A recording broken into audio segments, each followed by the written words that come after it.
Hello everyone, welcome to digital पढ़ाई। मेरा नाम है राज और आज की इस वीडियो में हम कवर करेंगे चैप्टर नंबर 10 सर्कल। ओके, तो ये जो वीडियो होने वाला है ये हमारा इंट्रोडक्शन वीडियो है जहां पे मैं आपको समझाने वाला हूँ टेंजेंट के बारे में, सेकेंड के बारे में और भी कुछ जो इंपोर्टेंट पॉइंट्स हैं उनके बारे में। ठीक है, तो यहाँ पे हम बात करते हैं अपने इंट्रोडक्शन की।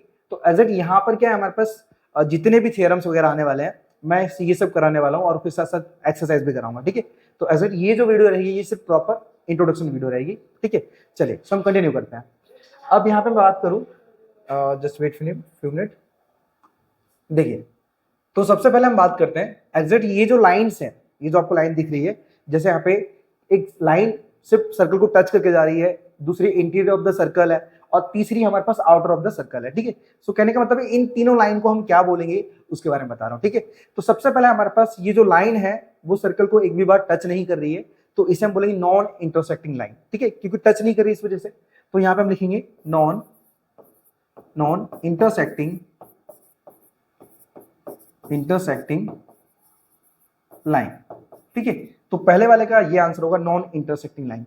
अगर मैं बात करूं कि कोई line interior of the circle आती है, ठीक है, इंटीरियर ऑफ द सर्कल आती है, तो उस लाइन को हम सीकेंट कहते हैं। याद रखना, सीकेंट कहते हैं।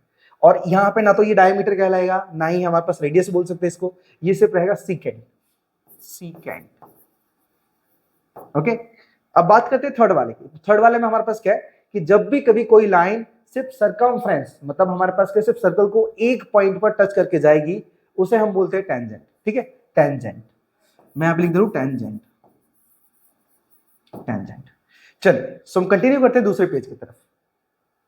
ओके, अब हमारे पास कुछ मतलब मेन पॉइंट्स है, क्वेश्चंस है जो कि आपको है ना सेक्शन ए के अंदर दिख सकते हैं। ठीक है, मतलब आपकी जो क्लास 10th की एग्जाम है, जैसे हमारे पास फर्स्ट एग्जाम, सेकंड एग्जाम या फिर हमारे बोर्ड की एग्जाम, उनके अंदर ये सेक्शन ए में ले सकते हैं। ठीक है, तो आप इन सबको समझ लेना।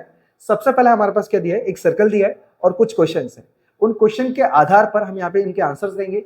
सबसे लिखा है हमारे पास how many tangent from a single point. ठीक है, सो कहने का मतलब ये कि अगर हम सिंगल पॉइंट पे, सिंगल पॉइंट मतलब क्या, एक सर्कल के ऊपर हम सिंगल पॉइंट लेंगे तो इस सिंगल पॉइंट पे कितने टेंजेंट तैयार हो सकते हैं। ठीक है, तो याद रखना कि जब हम कभी सिंगल पॉइंट से कोई लाइन निकालेंगे तो एग्जैक्ट वो सिंगल ही टेंजेंट तैयार होगा। ठीक है, इसके बाद हम कोई भी इस पॉइंट से टेंजेंट नहीं तैयार कर सकते। ओके, तो यहां पे होगा सिर्फ ओनली वन। ठीक है, तो इसका आंसर होगा हमारे पास ओनली वन, सिर्फ वन टेंजेंट होगा, सिर्फ एक पॉइंट से। अब बात करेंगे दूसरे की। तो दूसरे में हमारे पास लिखा है कि how many tangent are parallel on a single circle. अगर एक सर्कल की बात करते हैं तो यहाँ पे जो टेंजेंट होते हैं ना, वो टेंजेंट, कितने टेंजेंट यहाँ पे आपस में पैरेलल बन सकते हैं। तो अगर मैं इसी के सामने एक और लाइन ले लेता हूं जो कि हमारे पास टेंजेंट होगी, यहाँ पे समझो ये इंटरसेक्ट करके गई है। ठीक है, एक और लाइन ले लेता हूं, तो यही दो लाइन ऐसी हैं जो आपस में पैरेलल बन सकती हैं। अगर मैं कोई तीसरी लाइन लूंगा तो वो तो सब आपस में इंटरसेक्ट कर देंगी, जो कि पैरेलल होंगी नहीं। तो हमारे पास मैक्सिमम टू लाइन। ठीक है, सो यहां पे होगा हमारे पास टू लाइन, टू टेंजेंट लीजिए, टू टेंजेंट आर पैरेलल। ठीक है, तो हमारे पास सिर्फ दो पैरेलल, दो हमारे पास टेंजेंट होंगी जो आपस में पैरेलल बन सकते हैं, बाकी नेक्स्ट कोई भी नहीं। ठीक है, चलिए अब थर्ड वाले की बात करते हैं। थर्ड वाले में हमारे पास बोला गया है कि how many tangent are parallel to a secant on a circle. ठीक है, तो देखो हमने क्या किया, ये दोनों के दोनों हमारे पास क्या टेंजेंट है। अब सीकेंट की बात की तो मैंने आपको बताया था कि सीकेंट वाली जो लाइन होती है वो हमारे हमेशा इंटीरियर ऑफ सर्कल रहती है। ठीक है, तो हम क्या करेंगे, तीसरी लाइन अंदर ले लेते हैं। अगर मैं ये सीकेंट की बोलेंगे, सीकेंट से, तो सीकेंट से हमारे पास एक ये लाइन पैरेलल बन सकती है और एक लाइन ये बन सकती है। ठीक है, या फिर हम इन दोनों को अलग अलग बता सकते हैं। तो यहां पे भी क्या है ना, अगर मैं सीकेंट की बात करूं तो ये या फिर ये, मतलब मैं बोल सकता हूं यहां पे ए बी या फिर सी। ठीक है, तो हमारे पास सीकेंट से या तो सी वाली लाइन पैरेलल बता सकते हैं, हमसे तीनों को नहीं बोल सकते आपस में पैरेलल है, हमेशा दो लाइन को ही हम पैरेलल बता सकते हैं। तो एग्जैक्ट या तो हमारे पास AC पैरेलल होगी, AC, या फिर AB पैरेलल होगी, AB। तो एग्जैक्ट हमारे पास मैक्सिमम कितनी लाइन आ रही है, टू लाइंस। ठीक है, तो दो लाइन होंगी हमारे पास, टू लाइंस। ठीक है, two lines. So I hope ये वाले दोनों क्लियर हो गए हो। यहाँ पे लाइंस लिखा हुआ है, जस्ट वेट मैं रफ कर दूं। Okay, two lines. चलिए सो हम कंटिन्यू करते हैं अपने नेक्स्ट पेज की तरफ।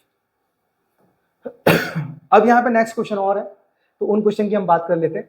यहाँ पे लिखा है फर्स्ट वाले में कि how many tangent from a point inside the circle. तो एग्जैक्ट इसका आंसर 0 होगा, बिकॉज मैंने आपको बताया कि इनसाइड द सर्कल अगर कोई लाइन होती है तो वो हमेशा सीकेंड कहलाती है, टेंजेंट नहीं कहलाती। ठीक है, तो ये हमारे पास आंसर मतलब क्वेश्चन रॉन्ग है, तो इस वजह से यहाँ पे आंसर आएगा 0। ठीक है, वो टेंजेंट नहीं बनेगा। चलिए सेकंड की बात करते हैं। तो सेकंड में बोला है कि how many tangent from a point on the circle. So मैंने आपको बताया कि अगर मैं सर्कल के ऊपर टेंजेंट की बात करता हूं कि कितने टेंजेंट तैयार हो सकते हैं, तो एज इट यहाँ पे सर्कल के ऊपर कितने पॉइंट्स हो सकते हैं, इनफाइनाइट। तो जितने पॉइंट्स होंगे उसी के आधार पर तो टेंजेंट बनेंगे। तो मैं यहाँ पे 1 पॉइंट ले लूँ, 2 पॉइंट ले लूँ, 3 ले लूँ, यहाँ पे पैरेलल की बात नहीं की है, सिर्फ टेंजेंट की बात की है। ठीक है, तो यहाँ पे मैं तो कितने भी पॉइंट ले सकता हूँ, तो यहाँ पे कितने भी हम टेंजेंट तैयार कर सकते हैं, मतलब बोल सकते हैं हमारे पास infinite points on the circle, तो उसी के आधार पर हमारे पास जो टेंजेंट बनेंगे वो बनेंगे हमारे पास इनफाइनाइट। ठीक है, सो मैं यहाँ पे लिखूंगा infinite. Okay, so I hope ये क्लियर हो गया। अब बढ़ते हैं हमारे पास नेक्स्ट क्वेश्चन की तरफ। यहाँ पे लिखा है कि how many tangent from a point outside the circle. तो एग्जैक्ट हमारे पास आउटसाइड द सर्कल में कोई पॉइंट लेता हूं और उस पॉइंट से टेंजेंट तैयार करता हूं कुछ इस टाइप से। ठीक है, कुछ इस टाइप से। तो आप देख पा रहे हो कि हमने सिंगल पॉइंट से सिर्फ 2 ही टेंजेंट तैयार कर पाए। अगर मैं कोई तीसरा तैयार करूंगा तो वो तो हमारे पास क्या होगा, वो तो एक लाइन के ऊपर दूसरी लाइन बन जाएगी, जो कि हमारे पास पॉसिबल नहीं है। तो एग्जैक्ट यहाँ पे आएगा मैक्सिमम 2। ठीक है, 2 लाइन होगा, 2 line. Okay, so I hope ये हमारे जो क्वेश्चंस थे उनके आपको आंसर मिल गया हो। बढ़ते हैं हमारे पास नेक्स्ट क्वेश्चन की तरफ। सो नेक्स्ट क्वेश्चन की हम बात करते हैं। तो एग्जैक्ट हमारे पास क्या दिया, एक सर्कल दिया है, रेडियस है और एक टेंजेंट है। ठीक है, तो उनके आधार पर हमारे पास क्या तैयार होता है उसके बारे में बताता हूँ। देखो हमारे पास सबसे पहले याद रखना, यहाँ पे क्या लिखा है कि radius of the circle always make 90 degree angle. ठीक है, तो हमारे पास क्या है कि जो रेडियस है वो अगर परपेंडिकुलर होता है किसके ऊपर, टेंजेंट के ऊपर, तो वो ऑलवेज 90 डिग्री का एंगल तैयार करता है। ठीक है, सो यहाँ पे याद रखना ये जो एंगल बनेगा वो 90 डिग्री का बनेगा। ठीक है, मैं यहाँ पे कलर चेंज कर लेता हूँ। ओके, ये जो एंगल बनेगा वो 90 डिग्री का बनेगा। ठीक है, सेम अगर मैं अदर साइड बताऊं तो यहाँ पे भी हमारे पास जो एंगल बनेगा वो 90 डिग्री का। ओके, सो ऑलवेज याद रखना, आई होप ये वाला क्लियर हो गया कि कभी भी टेंजेंट के साथ अगर रेडियस ऐड हो, या फिर बोल सकते हैं कि यहाँ पे जो टेंजेंट के परपेंडिकुलर होती है हमेशा रेडियस, ठीक है, तो वहां पे सीधी सी बात है एक 90 डिग्री का एंगल तो फॉर्म हो गई। ठीक है, सो बढ़ते हैं नेक्स्ट पेज की तरफ। अब हमारे पास इससे रिलेटेड क्वेश्चंस आते हैं बहुत सारे। ठीक है, तो इनको आप समझ लेना। सबसे पहले मैं बात करूं, यहाँ पे नाम दे देता हूं सभी पॉइंट्स के, just weight of a minute. Okay, चलिए, तो मैंने ए नाम दे दिया यहाँ पे, और ये बी, और यहाँ पे दे दिया मैंने पी, और बीच में होगा ओ। अब ऑलवेज याद रखना कि किसी भी आउटर पॉइंट, ठीक है, कभी भी यहाँ पे सर्कल से कोई आउट पॉइंट आया हो, जैसे पी आया है यहाँ पे, तो पी से अगर हम 2 लाइन ड्रॉ करेंगे सर्कल के लिए, तो जो 2 टेंजेंट तैयार होंगे वो हमेशा आपस में इक्वल होते हैं। ठीक है, सबसे पहला पॉइंट, हमेशा इक्वल होते हैं।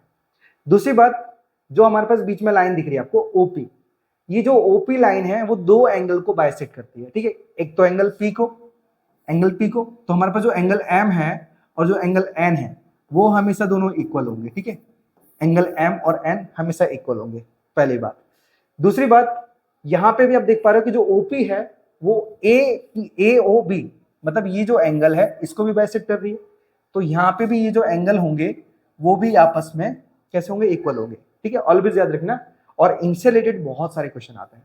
दूसरी बात, यहाँ पे मैंने आपको अभी समझाया था कि कभी भी रेडियस और टेंजेंट आपस में ऐड हो तो वहां पे हमेशा 90 डिग्री का एंगल फॉर्म होता है। ठीक है, क्योंकि ये जो रेडियस है वो हमेशा टेंजेंट का परपेंडिकुलर माना जाता है, जिसके कारण यहाँ पे 90 डिग्री का एंगल तैयार होता है। ठीक है, सेम ऊपर भी होगा यहाँ पे 90 डिग्री का एंगल। और अगर मैं चारों साइड की बात करूं तो 1 2 3 4, तो यहाँ पे एएसपी का मतलब एंगल सम प्रॉपर्टी। ठीक है, यहाँ पे जो एएसपी आएगा वो हमेशा निकलेगा 360 डिग्री।